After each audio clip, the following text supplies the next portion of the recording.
Hi, and welcome to Coach's Corner, where systems matter and both personal and professional learning and development is beneficial for everyone and essential for some. As always, please like, subscribe, comment, share, and hit the notification bell. Let's get started. Like you said, 0 to 5 might not be a whole lot. Yeah. We'll start there. So from 0 to 5, what do you remember starting with the holistic system, spiritual religion? Well, I don't remember a lot. We weren't big churchgoers, or we read the Bible or prayed before meals or different things of that nature. But I don't know if it was more 0 to 5 or 6 to 10. But I had a God lens early, and there was some interesting things that I don't care to get into right now. Yeah. But that I think steered me that direction. Yeah. And so, but I've felt very close to the Trinity for a long time. Okay. And then, so now moving into family, friends. Yeah. From 0 to 5. Yeah. So basically, I had my mom and my dad, both school teachers, and then I had an older brother at that time, and he was 4 years older. And then we hung out with my aunt and uncle a lot, and my cousins. I had 2 cousins, both boys. And on our side of the family, there's like 80 boys, and there was 1 girl. Oh. And we think that somebody cheated. And so we come from my little brother. He wasn't around then. Yeah. He's 13 years younger. Okay. So when we get to 13, we'll add him into the mix. He's a super smart guy. He actually did a study, and I think we came from the middle of that 300 Tribe, the movie. Got it. So very intense, very competitive, and we were boxing out with the Turks all the time for land and all that stuff. Right. And then as far as friends go, I don't really remember, but I know that we lived on a block where there were 30 kids, and I was, that's where I got the name Little Z. Everybody called me Little Z because my dad was the PE teacher. Okay. And then Troy. Yeah. And then, it was me, and they always called me Little Z, all of his friends and stuff. Got it. Okay. And then moving into health, physical. Yeah. 0 to 5. I was just tiny, dude. Yeah. I was so small. And it's funny because at birth, they said I was almost 2 feet long and 9 pounds. And my mom had to, go cesarean with us. That's why my head's perfectly shaped, in case you guys want to know. And so I was just super little, but I was like highly, what I call athleticism. Meaning I was quick. I walked early. I know you did too. I don't think your older brother, who's 19, has walked to this point. I know he can't ride a bike. That's the ongoing joke, and that's your fault, by the way. Yeah. But I walked early, I talked early, all of that kind of stuff. But I was super quick and fast, more quick than fast. And I could jump kind of out of the gym. Yeah. And I was strong, super strong for my size. I used to wrestle my brothers. They're 3-4 years older, and I'd pretzel them up. Yeah. And the only thing I had great endurance. I think when I was around 10, my second dad, so to speak. Yeah. Rest in peace, Wes. He took me on a run. I think it was like a 10K or 5K on the beach, and I lost him. So I was running, and I ran like some crazy time. So I had good endurance, which usually if you have speed, you don't have the other. Right. The only thing I didn't have, those are the 5 ways I define athleticism. Okay. I was not flexible. Okay. Yeah. So, but I don't remember a lot other than I was just super tiny. And, I felt like, I didn't know at that time, probably 0 to 5, but I was super tiny. And at 5, I do remember this, the lady who was the school teacher in kindergarten, she goes, yeah, we're going to run, because it was like an enclosed whatever. Oh. And I don't know, it was maybe like a couple hundred yards all the way around. She goes, I've never been beat. I was like, well, get ready, sister. And I whooped her tail bad in that race. So, I had some athleticism, but I was super tiny. Got it. Okay. And then with so 0 to 5 personal social. Yeah, I don't know. It seemed like we did a lot of work around the house. That was our personal social time. I don't remember much about that, to be honest with you. Yeah. So, Nothing there. yeah, blank that one. Yeah. I'm like, wait a minute. Wait for it. Don't know. Yeah. And then career material 0 to 5. We were doing chores, dude. Mm-hmm. Like, and I think we were getting paid. I don't remember at 5, but I know we were doing chores. Like, they had us doing like the normal Yeah. trash can, this, that, whatever.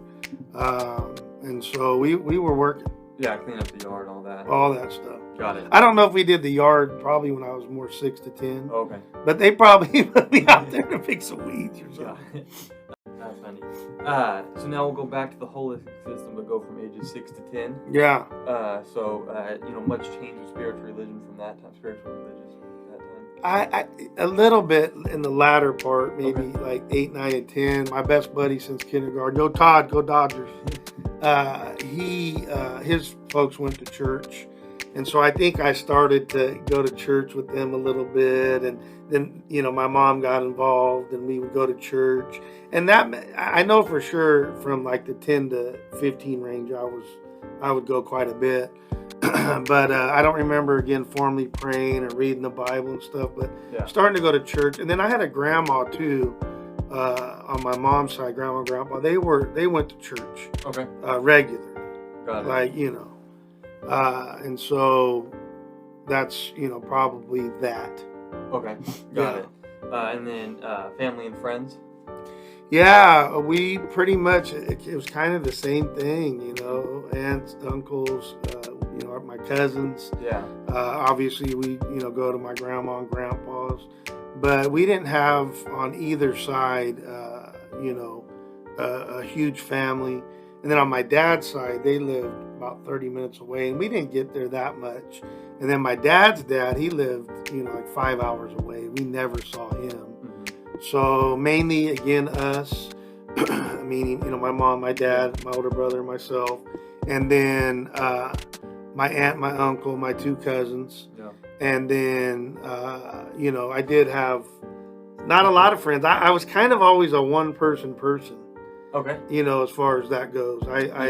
Todd and I, we would hang out, and then my buddy Eugene, Mm-hmm. yo, Eugene Palmer. Yeah. And we've even kept in touch today, but he's been, out of Bakersfield for a long time. He lives in Pasadena. Okay. But yeah, I would say that pretty similar.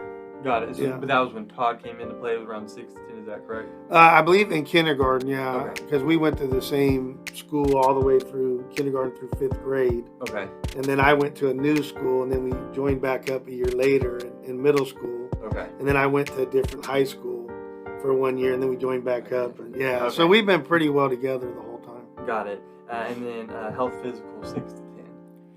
Again, man, a lot of sports, and it was cool because my dad was the PE teacher, Mm-hmm. and so Saturday morning, so he would bring home the equipment from the school, so flags. We'd have 30 kids lined up to play whatever the sport was, Yeah. right? And so, again, tiny. I mean, so small. So there was 30 kids, there was like 3 blocks around. They'd show up 7 o'clock in the morning, and they wouldn't let you play unless you were like a nutcase and could be good. And so I learned to do some crazy stuff head first into this, that, or whatever, and so on and so forth. But, one thing I will say in 1st grade, so I guess that's around 6 years old. I believe so. Yeah, I got pneumonia real bad. Mm. And I was out of school for like 3 or 4 months. Wow. Yeah, and so I remember my grandma, she's the one that watched me, and she would literally, put me on her leg, Uh-huh. and we would read and study. Oh. So when I went back, because this was like around, I don't know, probably like the end of December, so like December, January, February, March-ish, Yeah. somewhere in there. When you went back. Yeah, and I was ahead of everybody, dude. I was like, right, because she just would sit there and we'd read and do different things. Yeah. Now with language arts, I'm not that great, but we would do that kind of stuff. And so, but I was very sick. Like they said, like hospital sick. But I guess at that time there was a lot of pneumonia going around or something. And they had said, you're going to get better care from grandma than you would get here, but we could admit you into the hospital. It was pretty bad. I've seen pictures and stuff. It was, you know, and I was all little already. I lost like 10 or 15 pounds, which is maybe, I don't know, 20% of my body weight in a short period of time. So they said that I was pretty lucky to come out of it. Yeah, wow. And then, you know, with Health Physical, any eating, do you remember, like, you know, were you eating good, bad, anything like that? Yeah, my mom thought that ginger snaps was a treat, right? Like my friends, they'd have Oreos and Twinkies and Ding Dongs, and my mom's like, here's your ginger snap. And I'm like, oh my gosh. You know, they were hard. They tasted like cardboard.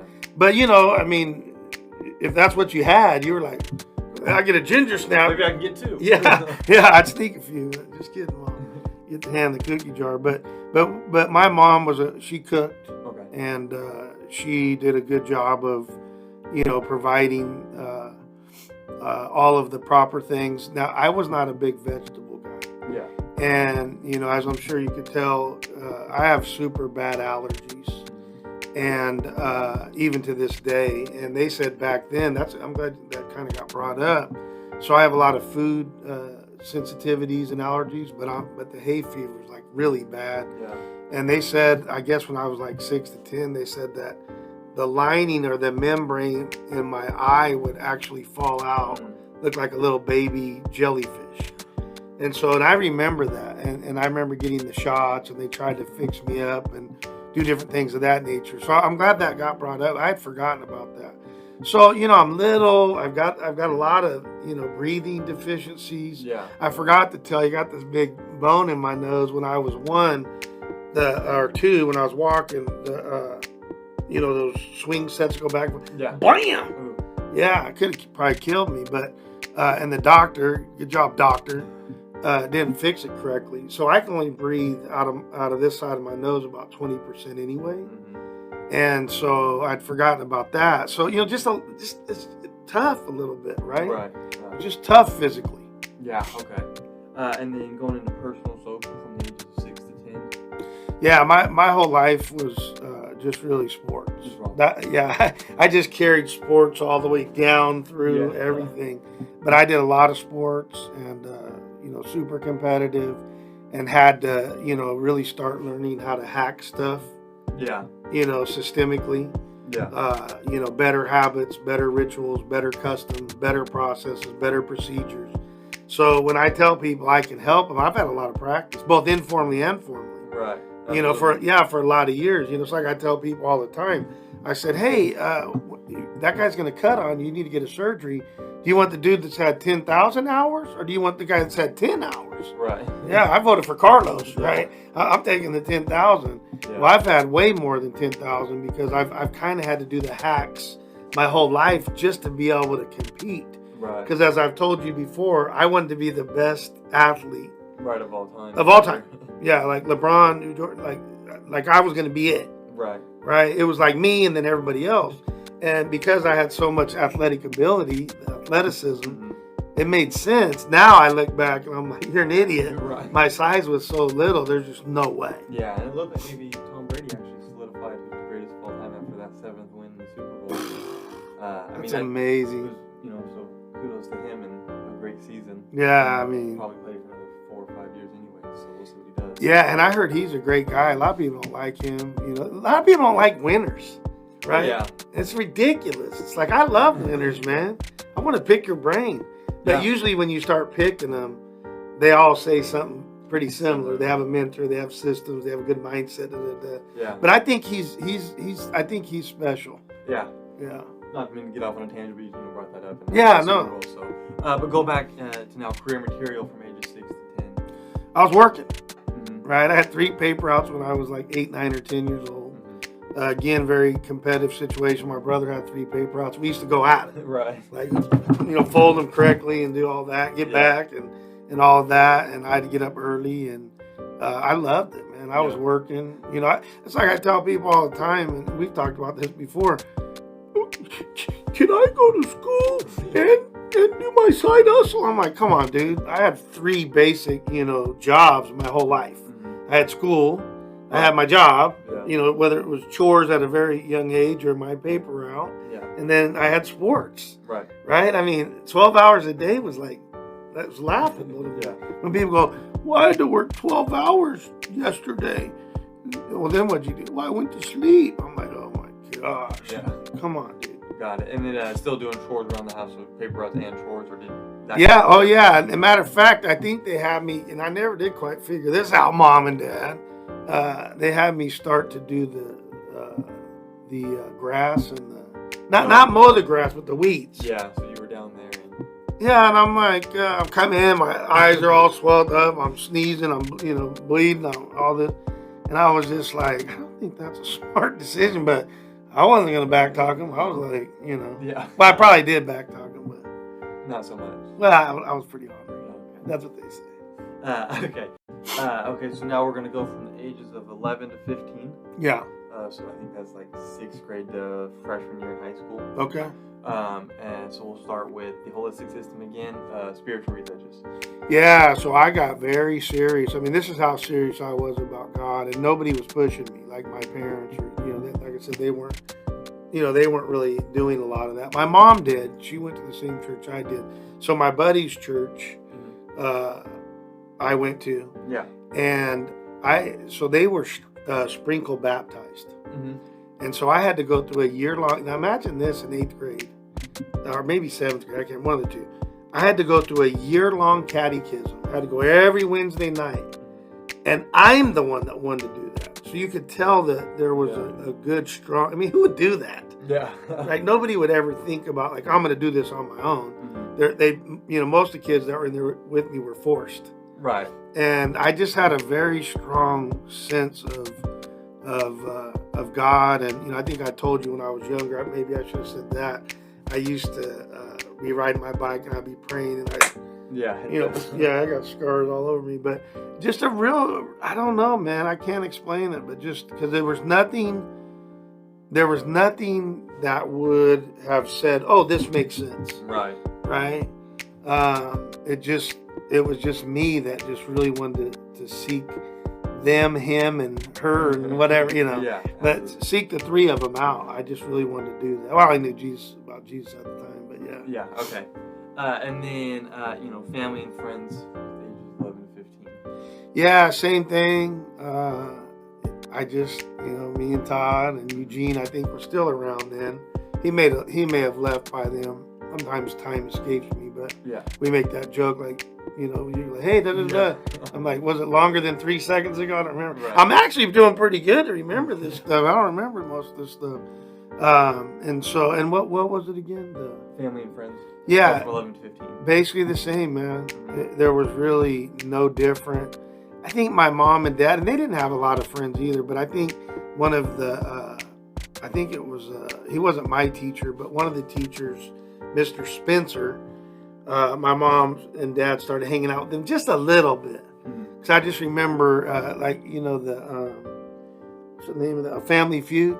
Yeah. They had it like as a board game. Okay. And so we would all play, and I remember my dad, no offense, Dad, but he'd say the dumbest answers. They go, okay, after you swam for 30 minutes, what would you do next? He goes, throw up. I'm like, idiot. Like, but right? Okay. Yeah. So, but nothing, pretty much just that, and maybe one extra friend or whatever. And I had a lot of people that I knew, like through the church and stuff. And we did a lot of hanging out together. We did like a lot of retreats to the beach. And by the way, we do the skit Highway to instead of hell, we did heaven. Yeah. But I thought, I look back on that, and I'm like, what were the youth pastors think? And they're like, no, you're not doing that. Yeah. But we were, doing our thing and whatever. So there was a lot of that kind of, acquaintances or people on my sports teams or different things. Yeah. That, you could classify as friends. Right. Yeah, but not a primary friend. It was like Todd. Yeah. And, maybe a secondary or tertiary, what I would call friend. Right. Yeah. And so, but overall, it was just, I kind of kept to myself and to Todd. Got it. And then, I know this story, but is this when you would count meeting your wife, or would that be different? Because I know you met her when you were, 15. Yeah. So, Yeah, I mean, at 15, and I think I've told this before, but me and my boy Todd, shocker, we're it was a huge mall we have in town, but on the ground, believe it or not, it's probably not real safe, but it was like, I don't know, 20 yards by 15 yards wide. Yeah. And there were two of them. It was right dab in the middle. So we'd always go and we Rico Suave, sitting up against the thing and check out all the chicks. Like, hey, man, just like we were somebody. I'm still this big, right? I'm like, yo, girl. And so these three girls walk up, two of which we knew who our age, and this one little girl didn't give her the time of day, didn't know her name, didn't nothing. Right. But when they all walk away, I didn't say hi to her, nothing. Too cool for school. Yeah. But, yeah. I looked at my boy Todd. I said, I want to marry her. Mm-hmm. And sure enough, we've been together and married now almost 40 years, I think. Yeah, just under 40 years.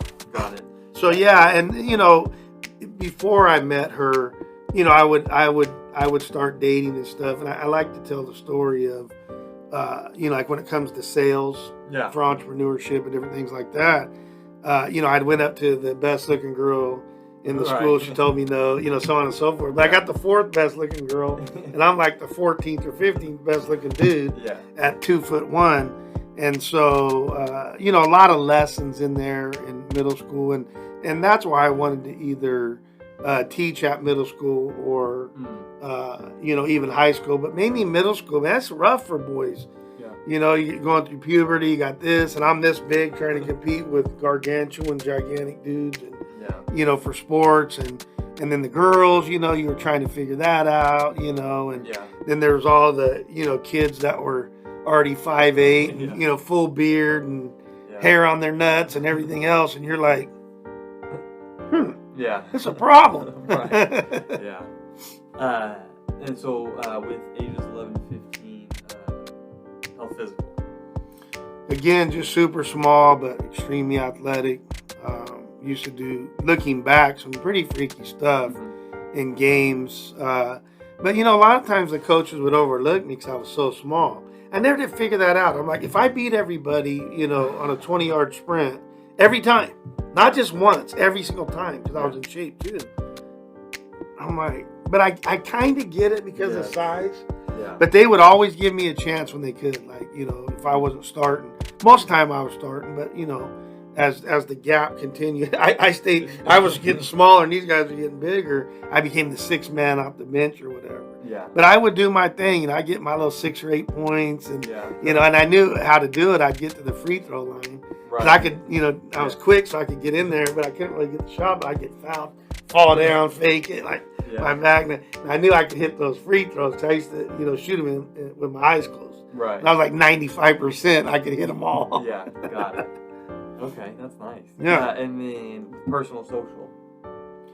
Yeah, again, just kind of what I would say my hobby was sports.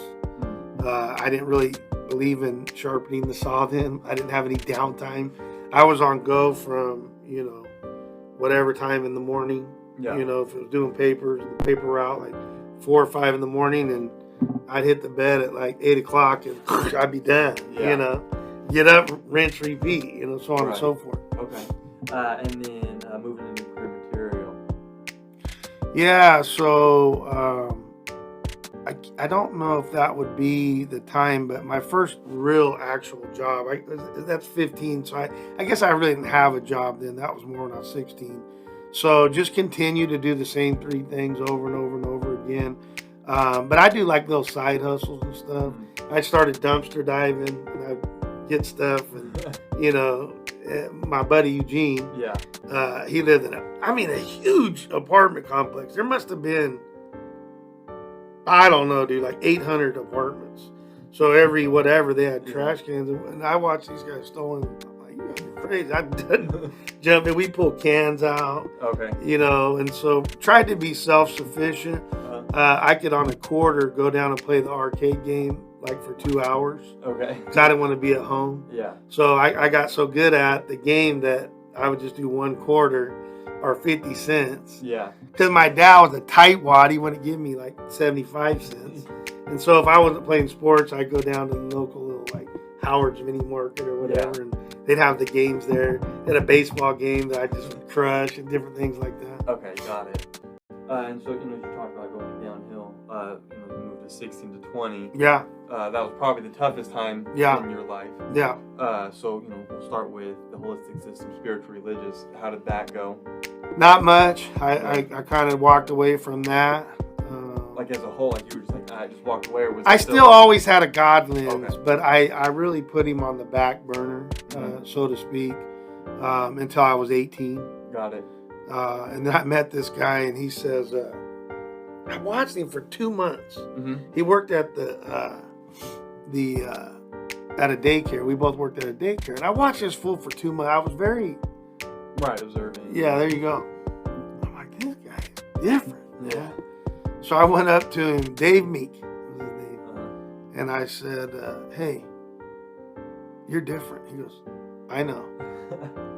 Well, I was an intense dude, so most people didn't talk to me like that. Yeah. Even when I was a little guy, they were like, they didn't know what to think quite about me. Yeah. Most of the time, he goes, I know. I'm like, whoa. So I go, well, what's the deal? He goes, oh, I'm a Christian. And I go, oh, well, so am I. He said, no, you're not. I said, excuse me? I'm getting ready to knock his teeth through his head. I said, excuse me? And he goes, yeah. He said, you're religious at best. And I was like, tell me more. So we started talking for several weeks, and he says something to the effect of, have you ever asked Jesus into your heart? And I'm like, no, I don't think so. Mm-hmm. Well, not officially, not formally. Right. And he goes, do you want to? Boy, and I got nervous, right? But I knew I wanted that, because he had been talking me through this stuff. Yeah. And, I've never felt anything supernatural, but I swear Jesus gave me a hug that night. Yeah. And he goes, just pray after me. And I felt like, I was like, whoa. Right. It's kind of weird, Yeah. And so, but prior to that, I was, 16, 17 yeah, years. I was in a bad spot, man. And so would that be your, basically, sophomore, junior, a little bit? Did you graduate at 17, is that correct? Yeah, I was young. Okay, so you're junior and senior Yeah, year. a matter of fact, I didn't play any sports for a couple of years. My freshman coach for baseball really got me bad. Yeah. I had really bad allergies anyway. Right. I was hitting 5 for 7, no errors. If I got on to first, I was on third already. Yeah. And I already told you I could, Demon. yeah. And so, I'm a good player.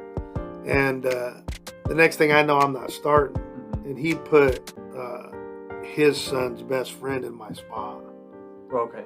And so at that time I had said, you know what, with all my allergies and different things like that, it's just not worth it to be out here anyway. And so I said, and my sense of fairness, see, remember, Right. I've had that all the way through. Yeah. Sense of justice and fairness and all that. And so I quit playing baseball, and at that time, really just couldn't find my way. Football was tough. I mean, these guys were huge, man. Yeah. I remember my sophomore year, we're playing the freshman team, and sweep right, and I'm playing corner. They call me and Todd the Hawks. We had these big old noses. And I make the tackle, but these guys would knock me silly, dude. Yeah, wake up with your ear hole this way. Yeah, I was going the wrong huddle, and so there was a lot going on there, and stuff that I didn't really get a lot of guidance through at that time. Yeah. I don't think my mom knew what was going on. My dad was halfway out, whatever. My mom was working a lot, Yes. just stuff, yeah. And so I just didn't have really any guidance other than Miss Lloyd. Thank you, Miss Lloyd. Okay. She really helped me. I can't draw a stick figure. Yeah. And she made me her art aide. Uh-huh. And so she really, helped me, but it just wasn't enough. Yeah. I just, I was really in a bad spot. Got it. And then, you touched on it already, but, family, friend-wise, from ages of 16 to 20. Yeah, my older brother and I, we were never real close, but we kind of were growing apart. I think he was even out of the house a little bit, and just weird stuff there. I think it was tough. I don't know the whole situation, but it just, we never seemed to jive. I'm sure I wasn't easy for people. Right. And then my little brother, I did the best I could, but I was more his dad. Yeah. right? And then my mom, you know, I'm sure I was a handful for her. Mhm. You know, I was miserable in my own head. I just didn't know how to deal with it. Yeah. And yeah, so you know, and I still had Todd, Mhm. but even Todd Punt, you know, he started to have other friends because he was still playing, Baseball. yeah, and stuff. And I was, I only had 2 classes my senior year, Mhm. so I didn't get good grades, but I was credits and units ahead. But I had to work full time Mhm. at that point. Got it. So just a lot, you know, it was tough. Yeah. And then, but still with your girlfriend / wife at the time. Yeah, we, you know, On and on. yeah, dumb stuff, you know, like we were so young, I'd be like, hey, Todd, will you break up with, you know, just Yeah. stupid, like you're a little punk kid. Yeah. But yeah, we were on and off, all the way, you know, throughout high school and Yeah. today. She's still probably off with me, Yeah. but she's still hanging out almost 40 years later. Gotcha. And then as we moved to health physical Yeah. with ages 16 to 20, you know, you stopped playing sports. But then talk to us a little bit about 18, 19, 20 when you started doing track and stuff. So we'll start first though with health physical at 16, 17. Yeah, so I started lifting. Okay. Right, and I was already, like I say, pound for pound strong. Mhm. And I was pretty strong for a little guy. Yeah. And I would just watch what the big guys would do in the gym. Okay. Right? So I was lifting more like a bodybuilder, Yeah. traps and stuff, until I learned later that's not how athletes do it. Right. And what happened my senior year, the SYL champ, I'd race him in the halls because I only had the 2 periods. Yeah. We'd always beat up with me. And I used to piss him off because I would beat him Right. every time, Yeah. every day.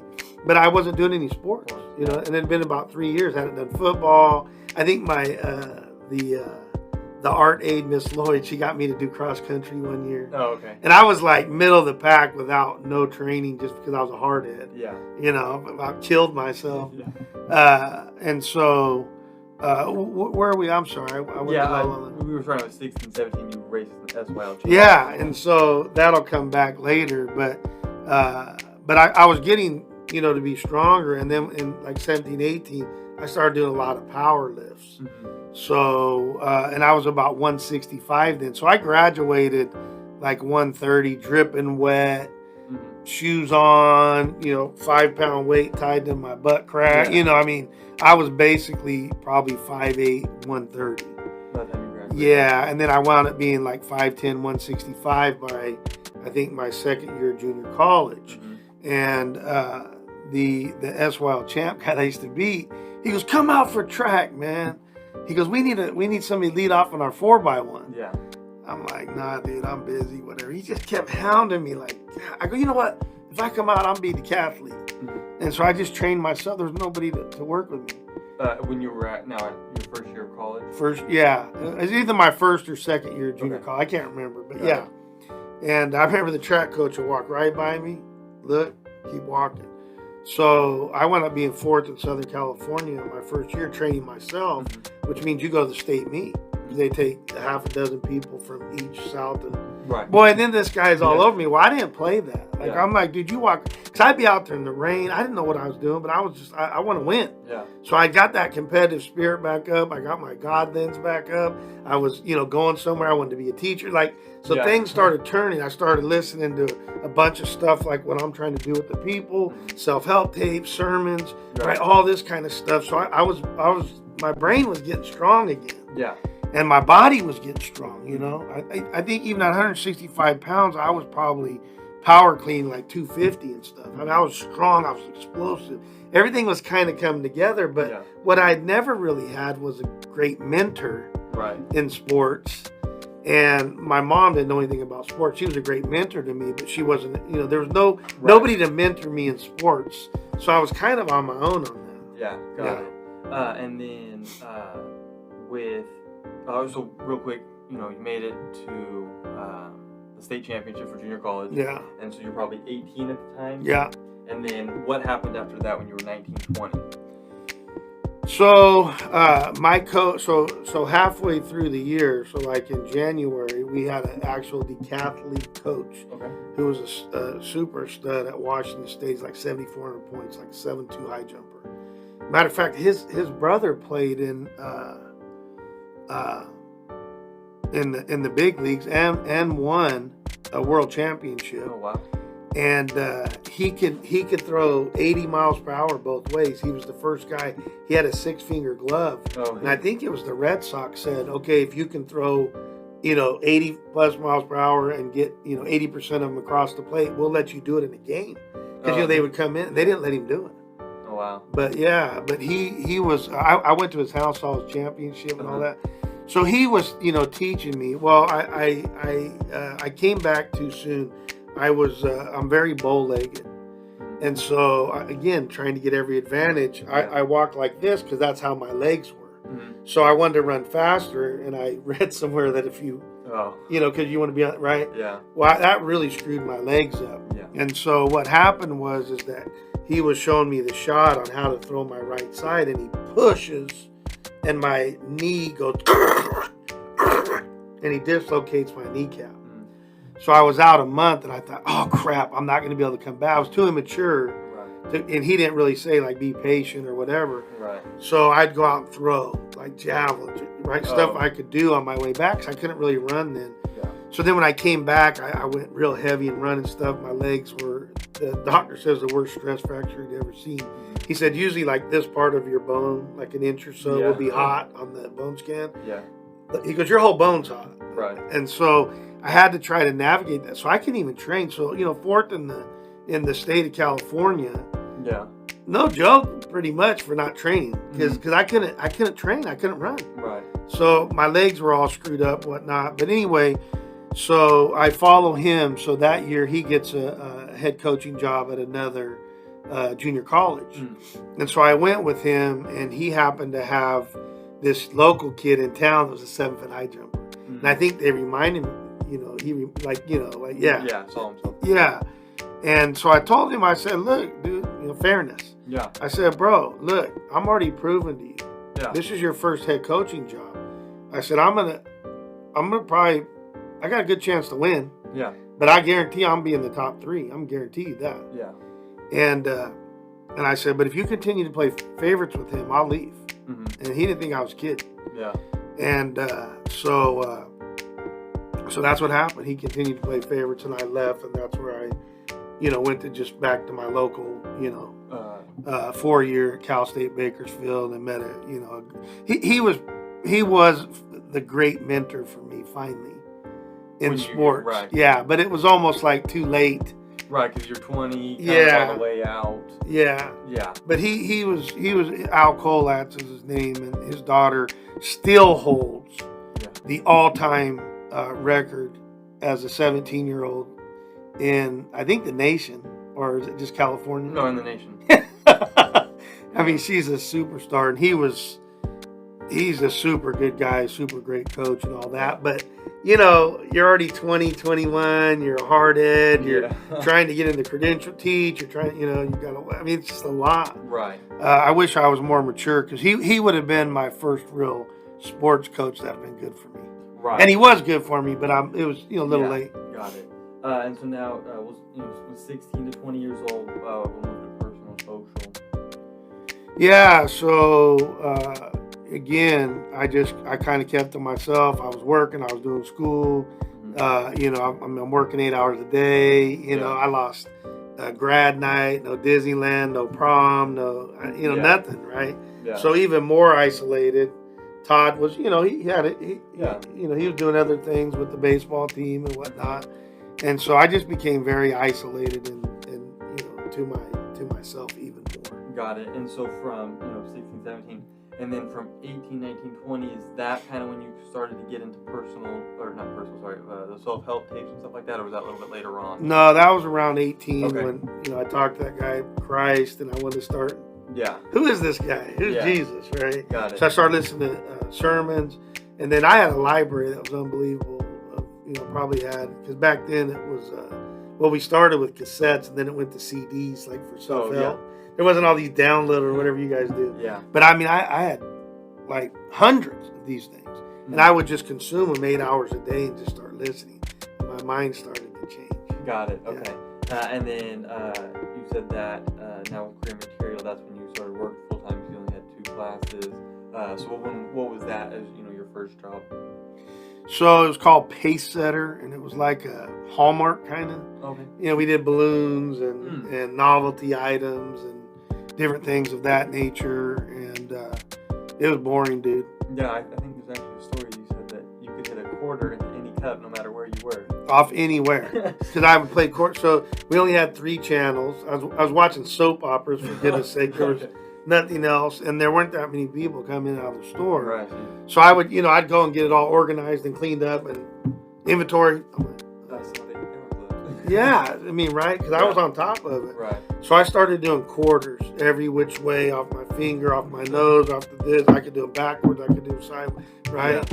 Yeah. And few people got drunk off of talking trash to me about quarters because I didn't miss. I mean, I could go 100 in a row. Right.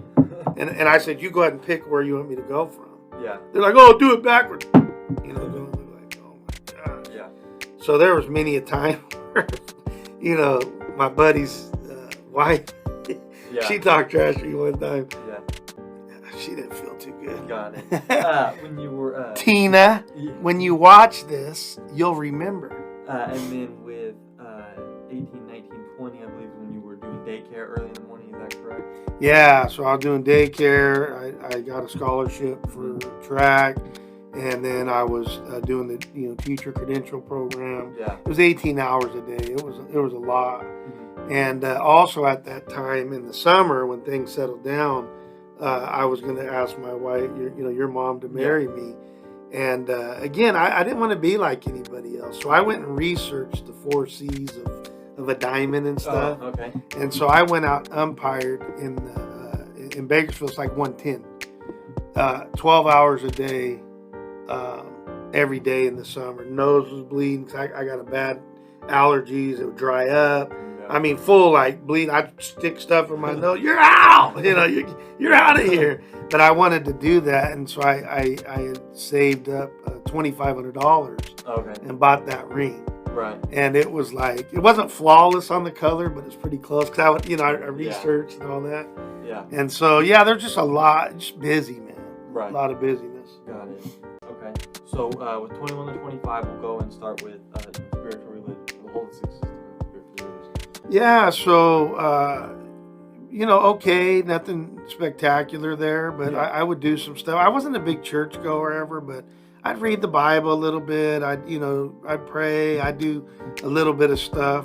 But I would say it wasn't the height of where I was at. That was probably from 25 to 30. Okay. It was probably the height of my spiritual religious, position or whatever you call that. Yeah, got it. And then, but I don't think this needs to be said, but anyways, everything you did was always with intentionality. Yeah. Even if you were doing it just a little bit, there was always the intentionality behind it, not just to do it. Yeah, I always wanted to be intentional, and I always thought of others first. Right. How can I help this person? And so, when we're younger, we're selfish. Yeah. By nature, and then as we get older, we usually get more selfish. I went the other direction. Mm-hmm. Even at a younger age, we would go and volunteer at my mom's school or do different things of that nature. So there was always that kind of bred into me. And as I got, became a teacher, what else should you be doing? Right. You better think about that kid, that child, right? And so I really poured my heart into, becoming a great teacher. Yeah, got it. And then as we move into family, friends, 21 to 25. Yeah. Yeah, so my wife, she's a little bit more social than I am. So, like I said, we'd have 10 or 12 couples. Hey, try bunco if you've never played bunco before. I was like, I'm not playing bunco. It's a girls' game. Dude, it was the funnest thing ever. So play bunco, everybody. And so, they'd come over to the house and we'd step to the wee nights in the morning. But I also would go to swap on Sunday. So Saturday was tough. Go to bed at 2, get up at, 5. Yeah. Go get a bunch of, I was doing a lot of collecting then and different things of that nature. And eventually that turned into another side business. I'd go to swap and sell my toys and sports cards and different things of that nature. But as far as the friends go, Todd and Tina, he he met her in our French class. Okay. Should have taken Spanish. I'm not very smart. I only learned like 3 things in French. They're all not good. But anyway, the girls would do our homework, and we'd go get donuts during that period for them. Yeah. And so that's where Todd and Tina met. And so, they were always over. But we also had a group of people that we would hang out with, like I said, like 7 or 8 different couples, or there's a couple stragglers and like singles or whatever. But we'd have a really good time. Got it. And then with the family portion of that. Yeah, so, rough with my dad there for a little bit because I was angry at him, that he left my mom. And he was dating this teacher, and, I didn't like it. Yeah. Right. Because I'm the guy that watches the movie, and at the end, if it's not perfect, I'm mad. Right. Like, I don't want anybody to die. Yeah. I've had enough tragedy in my life. I don't like that. I don't want any part of that. So that really bothered me. My brother, I don't even know, to be honest. Older one, right? Is that yeah, that he was. Thank you. I don't know. I know he did a lot of stuff out of town, and so I don't really remember the age, but okay. But I know we did live with him for a little. He was a realtor, and so we were having our house built about the time you were coming around. Our second house. Yeah. And we did live there for a little bit, so it was okay. But I think there were some competitive things there, maybe that that I didn't know, and maybe he didn't know at the time. No one ever solved or talked about type stuff. Yeah, or maybe we were pitted against each other.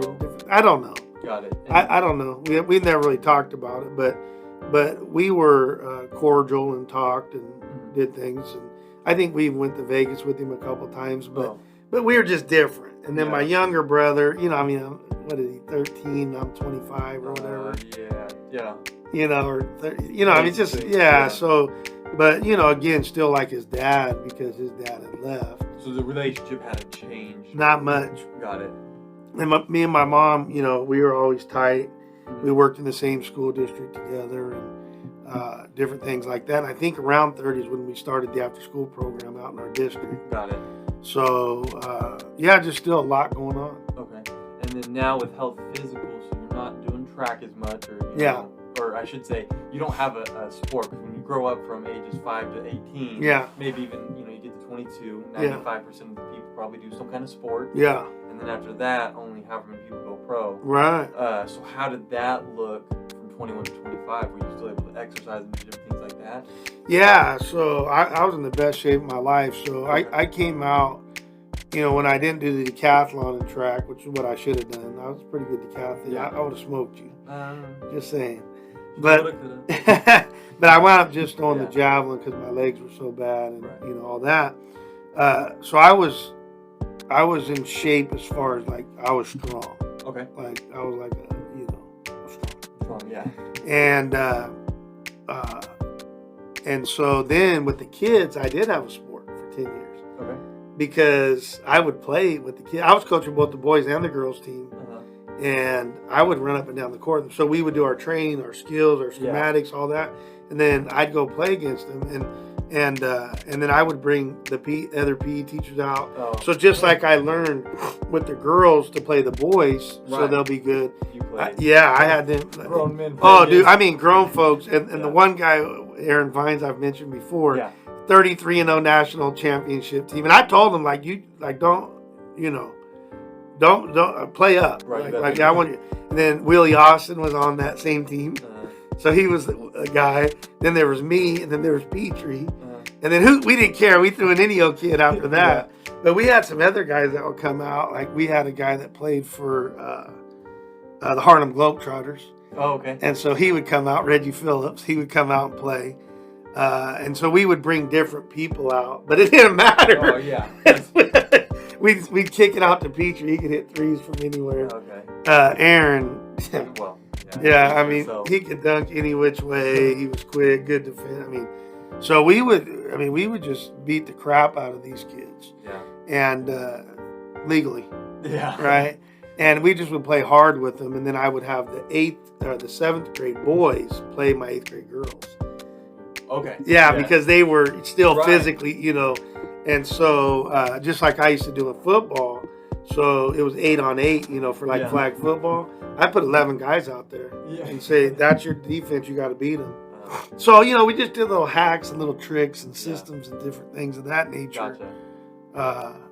to be able to get there. And then was this the time, or maybe you were older, when you brought out your dad and you raced this kid, or was that around the time, or was it? No, that was actually the end of that first coaching job ever. Oh, okay. So yeah, we talked about back then. Yeah, so we had this kid that, I don't know, he's got a top 10 state time in the 800. And so we were doing the relay.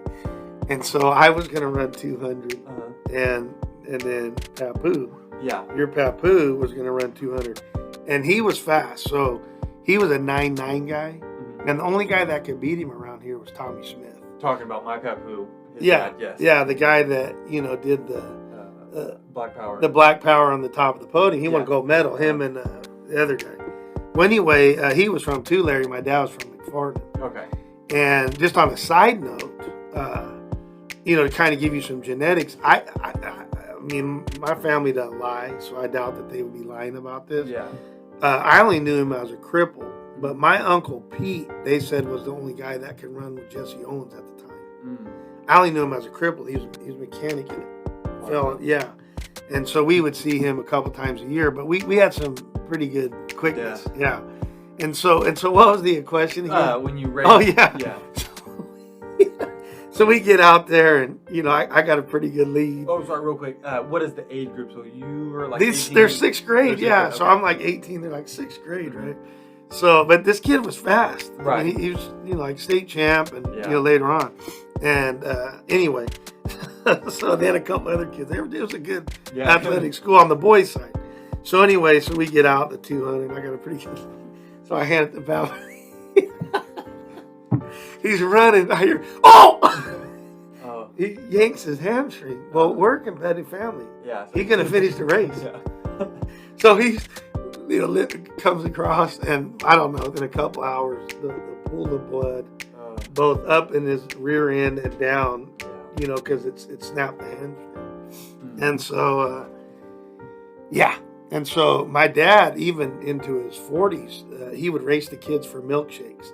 He won 1,000 milkshakes, 2,000 milkshakes. Yeah. I mean, right, whatever.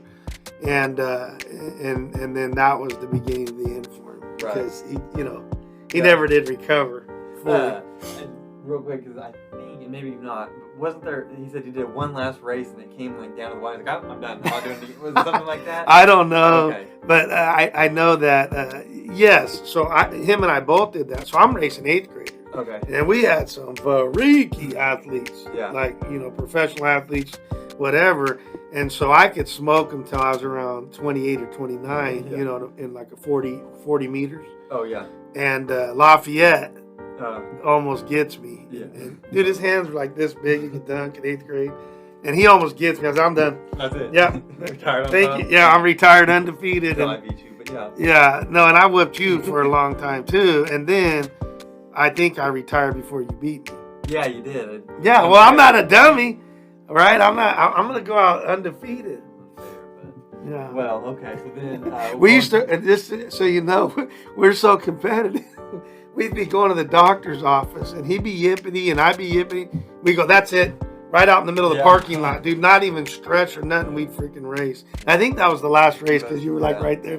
I said, well, no, the last race was just right down the street from us. We were driving to like one of my basketball games, and I was talking trash. I'm like, fine, pull over then. Mom pulled over, and we got out in the neighborhood that was being built, and we raced, and then that was it. I think I was like in 6th grade at the time. that was the last time I could beat you. That was it. That's a bunch of bull. I was beating him. He ran 13 flat, for goodness sakes. No, I'm telling you.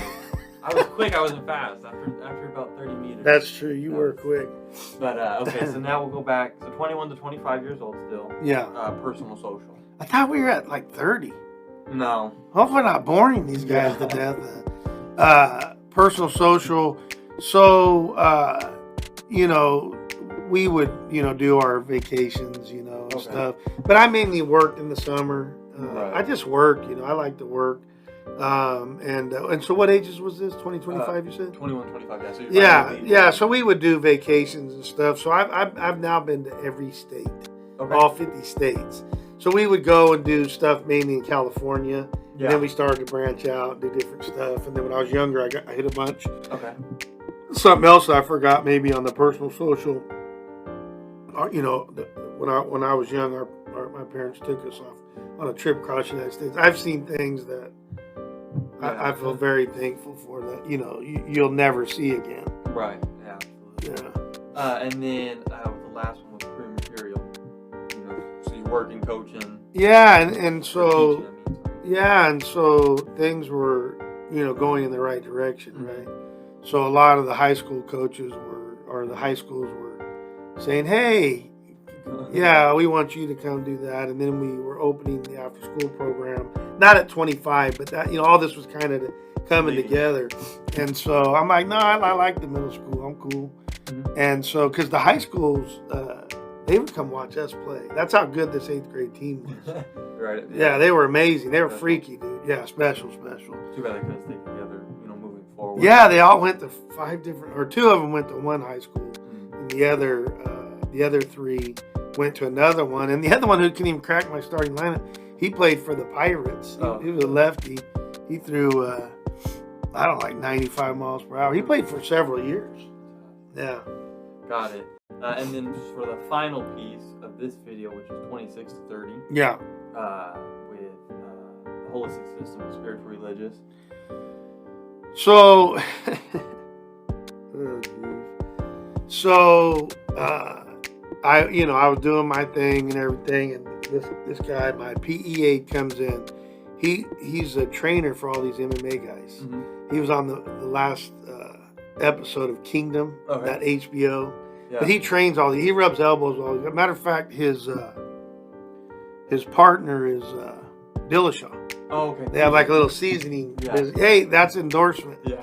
right? And so he rubs elbow with these guys. Well, anyway, he says, "Hey, I went to this seminar," and I'm like, "Okay." So we started going at it, right, Back and forth. about the Bible, Yep. because he's learning this stuff and he's Right. telling me, Yeah. and so we're going back and forth. And the long story short is, I finally called him an idiot because he said my grandma is not in heaven. And so I had listened to like 5 of the seminar tapes, and they kind of made sense. But when he said that, it ticked me off. Right. Because, my grandma was a great lady. Yeah. And so I was pissed. And so I said, that's it. Well, anyway, try to make a long story short, because I could go into that forever. Yeah. He said, well, just keep praying about truth and studying the Bible. Mhm. Because I was studying every night, a couple hours, just to prove him wrong the next day. Right? It wasn't Yeah. even like for anything else, just like. And so, long story short, these 2 guys came to my house, and I was telling him about it. He gave me a book. Started reading. I'm like, man, it makes sense. Went back to tape 1, went through the whole 25 tapes, and it was undeniable. Mhm. Right? It was just like 1 + 1 = 2. Yeah. Peanut butter and jelly go together, so on and so forth. Yeah. And so I got like really serious about studying that Bible. It was the only, you were like maybe, I don't know, 1 or 2 or 3, somewhere in there, whatever. It was the only summer I didn't work. Mhm. And I'm not kidding you, I literally had you in one arm Mhm.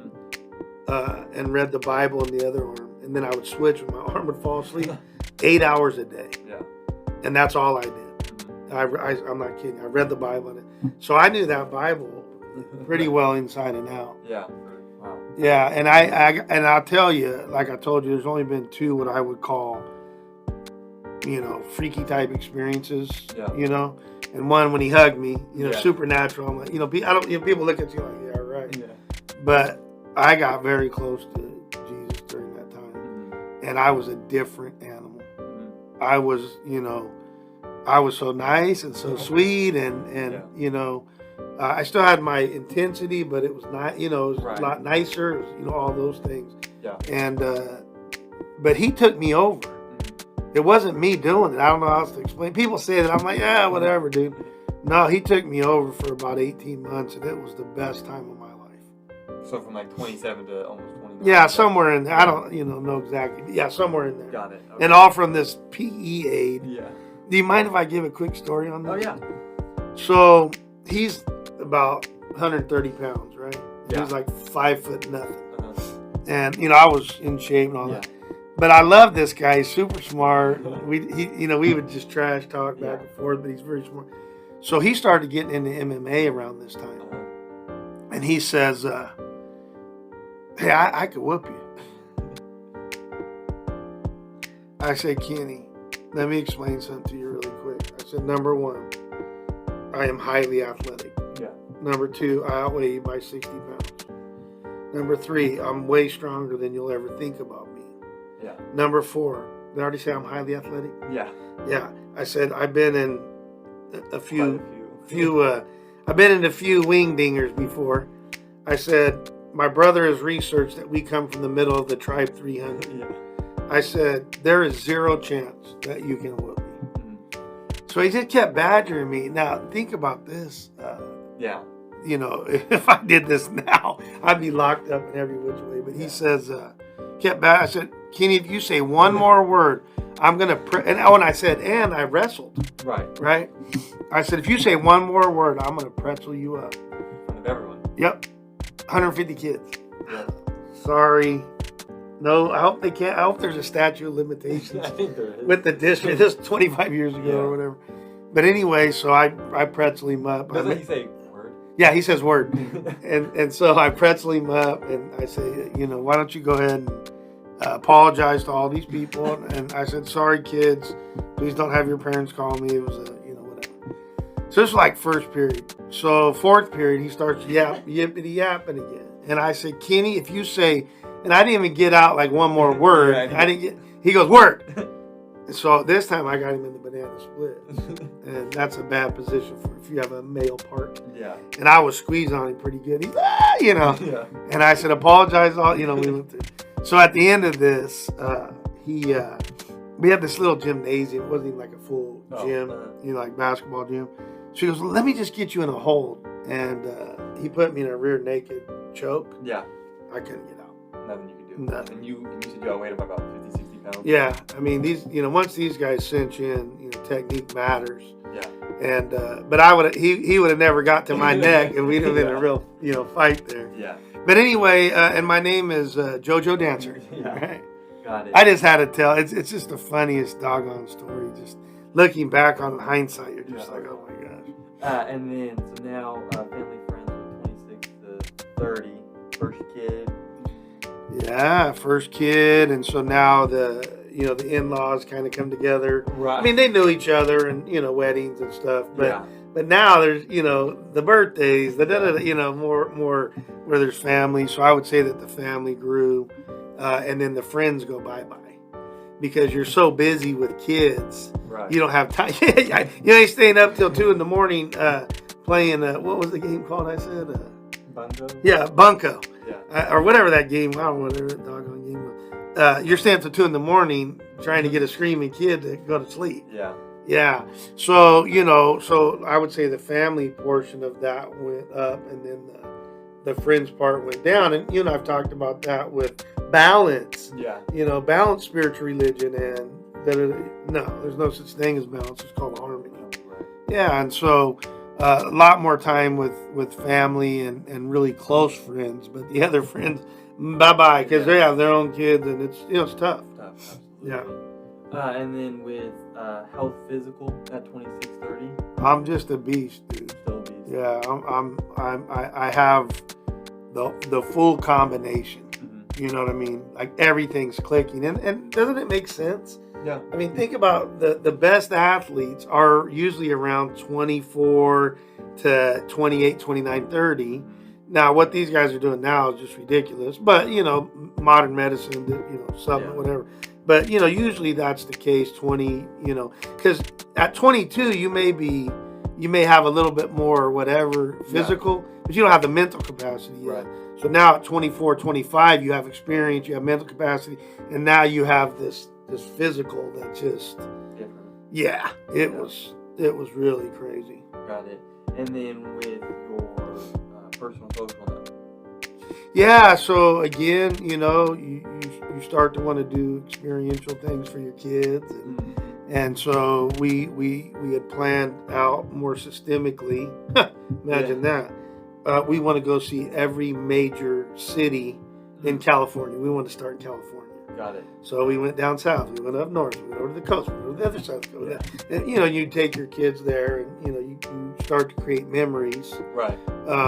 From there, and then through this whole time, I should have said, really, my best personal social was my hobby collecting.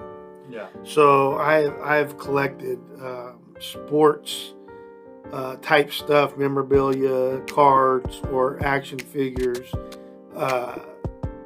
Since I've been in since I was 18, so almost 30 years, and I would hoard them at first. Yeah. And then I'd sell them all at once. That's how we got into our first house. It was Kenner's starting lineups, hoarding them, sold them for $20,000, and back then that was a crap ton of money. Oh yeah. And put a down payment on our second house. So okay, I got to go back again. I used to love to go hustle. That's a fun time. So I forgot to say that was probably my sharpening the saw. Right. But it was kind of intense, like you're hunting. It's the thrill of the hunt, so to speak. Got it. But I did that my whole life. Meaning my adult life. Right. Yeah. Okay. Got it. And then with career material, teaching, coaching, anything new. Yeah, around 30s when the after school program started, and so so I had to give up coaching. Got it. And I think that was right at 30, maybe a little bit younger actually. I can't remember. I'm not all the way good with that, exact time frames. But I always say, God has a plan. Yeah. Most teachers don't have an adult that they work with. They just work with the kids. Well, I always had an adult, so 16 special day kids, one adult. Then I had 1,000 PE kids and 5 adults, including the one that I had to choke out. Right, and then I had the after-school program where I had 16 adults. I had around 300 after-school kids, plus I was teaching. Right. So I had my 5, PE aides plus 1,000 kids. Yeah. And then after a year of me being the site director, I became the program manager where I had 10,000 kids, 223 employees. So there was this plan all the way through, unbeknownst to me. I'm not just going to be working with kids forever. I'm going to eventually work with the adults that work with kids, or just adults, period, that are starting their own businesses or entrepreneurship, or want to be professional athletes, or right. But the systems I had created, you just plug anything into it, it just works. Got it. Yeah. So we talked about him from ages 0 to 30. So now we'll talk to him from 30 to 50. And we talked about the holistic system and the individual system. And now we're going to bring in the company system. Yeah. So you don't need to touch bases on the holistic system or individual system, but if you could touch bases and kind of talk to us a little bit about the company system before we get into it, from 30 to 50. Yeah. So it starts with preliminary remarks to get started. Say that 3 times fast. Yeah. Right. And then it goes into creating a culture of excellence. And then it goes into design for long-term sustainability. And then it goes the heart of the matter. And then the next one's kind of interesting words. Assessing certain very important information. Yep. Okay.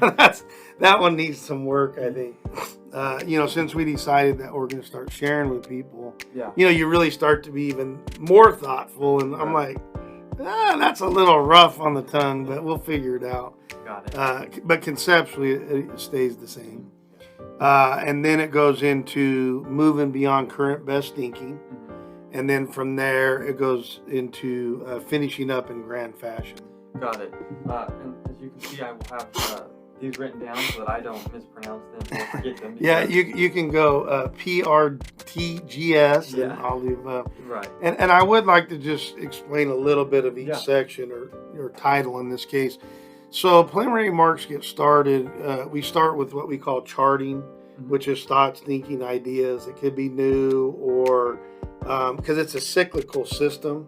I say like the elevator goes back up the back side and the front side of the system.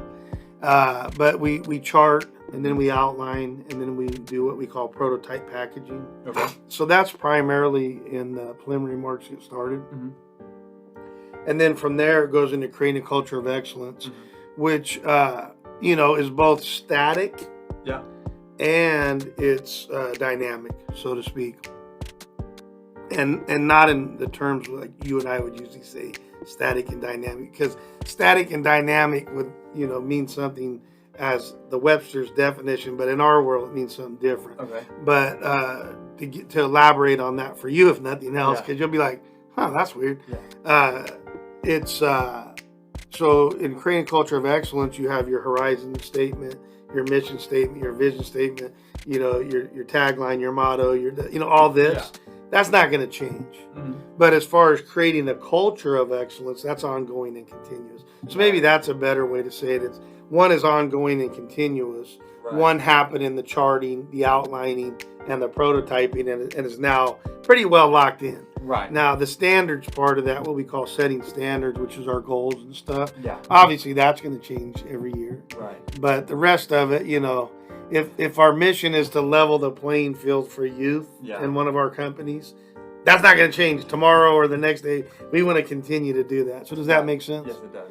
And then we go into design for long-term sustainability. And that's really like our library, our cataloged, indexed, whatever. So, that's where our messages stay for what we call blinking or continuous flashing or different things of that nature. Now, each one of those components will have like a marching order and some sort of a library or basement or, different things of that nature. Got it. But in the end, that's like the big one where we house all of our stuff, the cloud, Yeah. so to speak. And then the heart of the matter is just a do piece. And so we usually say, hey, here are the orders. Do you need any training based off of those orders? Or like, no, I've been doing this every day for 17 years. Yeah. And then it always ends in what we call the Ricky recording, which are their actionables, their activities that they do. And then they data entry that. And then that goes into the next part, which is the long-winded assessing certain very important information. Right. And that's going to be all your data collection. And then from there, you're going to, go into moving beyond current best thinking, which is where you're kind of working with likes and dislikes and celebrations and different things of that nature. And then finishing up in grand fashion is just really making sure that you're really consciously competent about all of these things as they are going down there. And then this side goes back up the elevator, we go back up the charting, it goes back down. And then there's the frontal view where, so the people that are behind the scenes, I call them the muckety mucks. The people that are, CEOs and different things, they get to see behind the vault or the scenes. Right. And then everybody else would get to see, what's going on in front of them, so to speak. Got it. So that gives you a kind of a baseline of what I call the company system or a business system or an entrepreneurial system. Right. And it's a system that's universal. You can plug anything into. Okay. A year ago, we plugged in 3 businesses to it just because somebody made me mad. And I go, oh, you think it won't work? Right. I go, I'll plug in 3 businesses. You pick the businesses. And they were all profitable within, anywhere from 120 days all the way to 365. Gotcha. Okay. Yeah. There you go. I didn't want any more businesses, but they ticked me off. So. Yeah. Got it. So from, as we get started with the ages from 31 to 35. Yeah. Is that right? No, 30 to 35. Yeah. Sorry. I was right. 31 to 35. We'll start with the holistic system. Yeah. With spiritual religious. How was that? Where were you at? During that time. Yeah. So very strong. Mm-hmm. I had, as we had said in a previous video, I think this is a 2-parter, that, my little aide was yippity yap talking. And so I went and mainly was just really studying that Bible to prove him wrong. And that turned into like a full-time gig for me where I really enjoyed it. And so I spent a lot of time in the Bible, praying, witnessing, meeting, church, Sabbath school. I mean, I did a bunch of that kind of stuff. Got it. Okay. And then moving into family and friends from that age. Yeah, so with the family and friends, as we kind of talked about in the previous video, it still stays where you have a bunch of friends because you don't have kids. Yeah. You have no friends because they have their kids and they're dealing with that, so on and so forth. So I think that pretty much, basically stayed the same. I like to say they're your proximity friends, meaning people you work with. Right. So I had a good buddy that I taught PE with, you know, and we were on the tail end of that because I was going in the after school program. But, you know, we coached together. We sat in the PE locker room together. We even did our classes together. We played, you know, we did all that. Oh, yeah. And so, and, you know, I've talked to him one time in 4 years, you know. Yeah. So I think there's proximity friends, or what I call that God will put into your life for that time. Yeah. And it's a good little fit. Got it. And then moving into your health physical now from ages 31 to 35. Yeah, still really good, but it was going to be the start of it going bad because I was busy 8 hours a day running around with the kids, shooting, Then I went in to be the program manager, 223 employees. You're behind a desk for part of that time.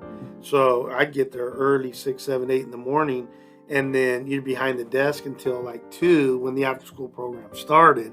And then from 2 to 6, of course, you're out in the field, you know, coaching, teaching, doing whatever. Right. But, you know, you go sit. And so I didn't ever think about it. But sometime within that 5-year period, I went from probably 180, 190 to 210, like that. Right.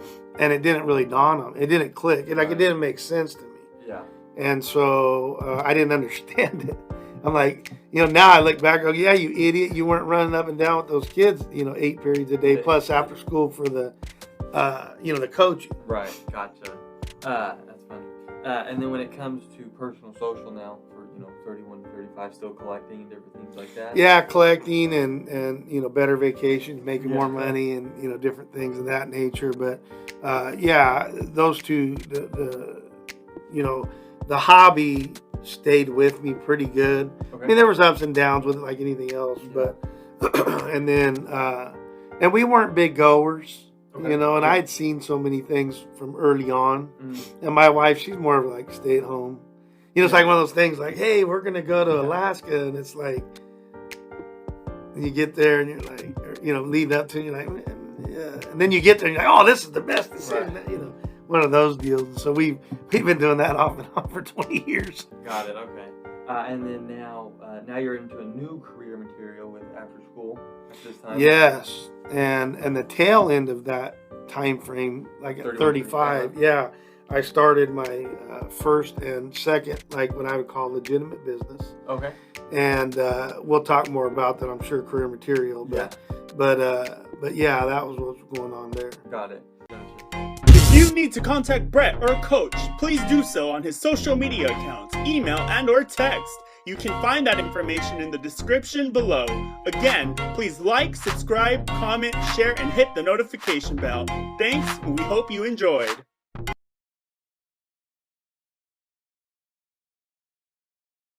What excites me most about using the tools and resources I've learned